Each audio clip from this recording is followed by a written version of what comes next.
Olá, meus amores do quarto ano, tudo bem com vocês? Vamos a mais uma aula de ciências, falando hoje sobre cadeias alimentares. Vamos ao próximo slide aí, para a gente ver o que é uma cadeia alimentar. Aqui eu tenho uma imagem do fundo do mar, que vocês estão vendo aí, os corais e uns peixinhos.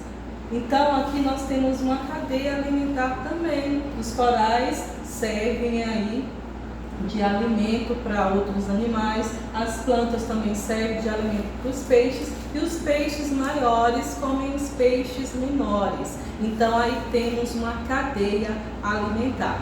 Na verdade, nós já estudamos sobre cadeias alimentares no terceiro bimestre, eu acredito, ou foi no segundo. Nós falamos um pouco sobre o que é cadeia alimentar. E nesse bimestre, que nós estamos no quarto bimestre, nós falamos também um pouco sobre a alimentação dos animais, que temos animais herbívoros, carnívoros e onívoros. Então a gente vai dar continuidade falando sobre cadeias alimentares.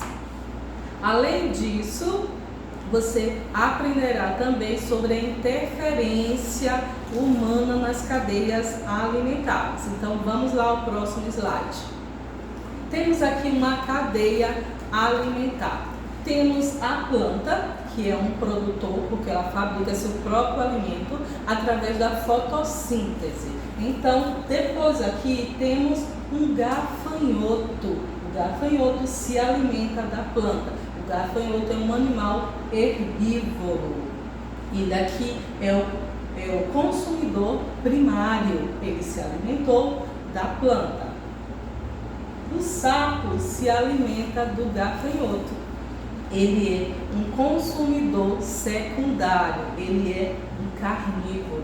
E temos aqui os decompositores, que são os fungos e bactérias, que depois que os animais e as plantas morrem, são esses fungos e bactérias que decompõem os corpos, os restos mortais desses animais e dessas plantas. Então temos aqui uma cadeia alimentar.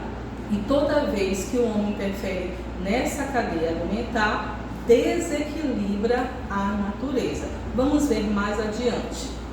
Ok, interferências humanas nas cadeias alimentares. De que forma o homem pode interferir na cadeia alimentar de um determinado lugar? Poluindo, desmatando, caçando os animais. Então, toda essa interferência humana causa desequilíbrio. Olha só o que ocorreu aqui. Por causa da poluição, vários peixes morreram.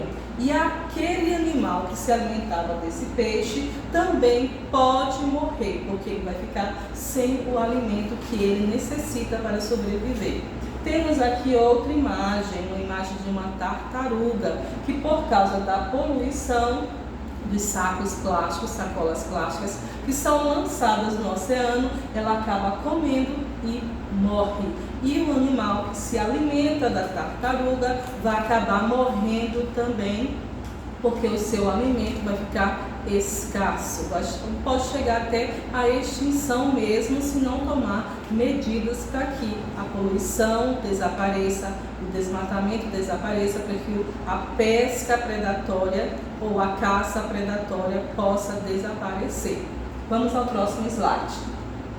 Temos aqui ataques de tubarões em Recife, lá no Pernambuco. Por que será que ocorrem esses ataques dos tubarões? Será que é porque eles são muito maus e eles gostam de comer, de morder as pessoas? Será que é por isso?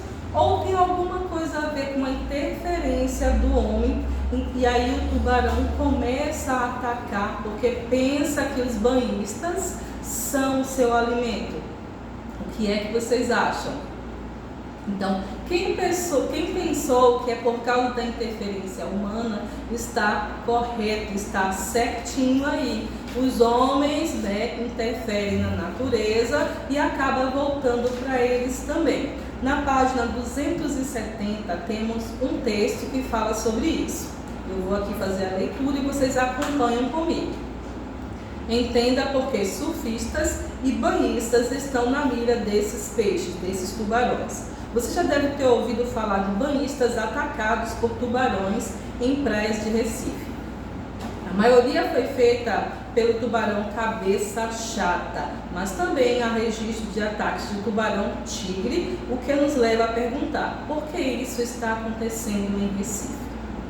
O tubarão cabeça chata se alimenta de tartarugas marinhas, golfinhos, peixes e outros tubarões. O tubarão tigre se alimenta de peixes, tartarugas, caranguejos, moluscos, mamíferos e répteis. Se o homem interferiu nessa cadeia alimentar, eles ficaram sem o alimento. E aí eles acabam atacando os surfistas e os banhistas. O fato é que as espécies de tubarão que vivem perto da praia e que antes tinham comida à disposição, agora não tem mais tanto alimento. E com o Recife, os ataques costumam ocorrer em um trecho de poucos quilômetros próximo ao Porto de Suape. Os cientistas consideram que isso tenha acontecido provavelmente por causa da sua construção. Então, por causa da construção desse Porto de Suape, os especialistas, os cientistas acreditam que diminuiu a quantidade de alimento para os tubarões e eles acabam atacando os banhistas e os surfistas. Olha só como a mão humana faz com que essa cadeia alimentar se restrinja e os tubarões acabam atacando. Vamos ao próximo slide. Mico, uma espécie invasora. Quando eu falo em espécie invasora, o que é que vocês pensam? Isso mesmo, espécies invasoras são aqueles animais que não eram daquele lugar, daquele local, não faziam parte daquele habitat, que foram levados para aquele habitat e acabam competindo com os outros animais que estavam ali. E o mico é um desses animais que é uma espécie invasora, né? Tão bonitinho, mas é uma espécie invasora. Tem um textinho aí na página 272 que fala um pouco sobre os micos. O mico-estrela, como prefere ser chamado o cientista, é uma espécie primata arborícola, quer dizer que vive em árvores.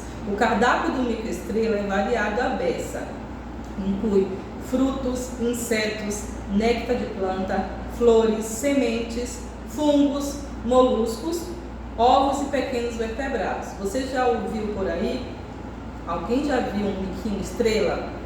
É bem provável que vocês já tenham visto um mico estrela. Então, vendo aí a alimentação desse mico estrela, nós vimos que ele é um animal onívoro. Ele come de tudo, ele come frutas, ele come outros animais menores também.